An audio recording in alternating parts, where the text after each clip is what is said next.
Prezidentimiz tomonidan aholi salomatligi va millat genofondini giyohvandlik va narko jinoyatlarida samarali himoya qilish bo'yicha bu farmon qabul qilindi. Bu chora-tadbirlarda asosiy e'tibor yoshlar, voyaga yetmaganlar va maktab o'quvchilari, ularga hammasiga shu profilaktik ishlarni amalga oshirish, ular bilan demak giyohvandlikka qarshi kurashish bo'yicha turli xil tashkilotlarga, Ichki ishlar vazirligiga, Sog'liqni saqlash vazirligiga vazifalar yuklatilgan. Giyohvandlikka umuman tubdan yo'q qilish bo'yicha chora-tadbirlarni ko'rishimiz kerak. Buning uchun birgalikda xizmat qilishimiz kerak. Giyohvandlik vositalari, psixotrop moddalarni va kuchli ta'sir etuvchi moddalarni tartibga soluvchi bir qator me'yoriy hujjatlarni qayta ishlab chiqarish vazifalari.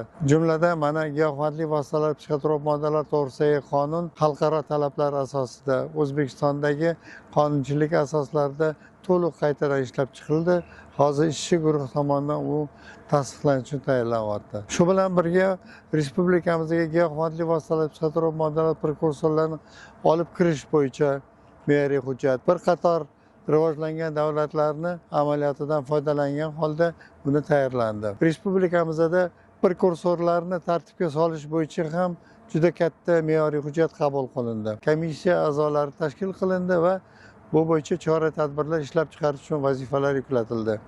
Men o'ylaymanki, bular hammasi qilinayotgan ishlar respublikamizda giyohvandlik vositalarini tubdan yo'q qilishga yordam beradi va bundan kelajakda yaxshi yutuqlarga erishamiz deb o'ylayman.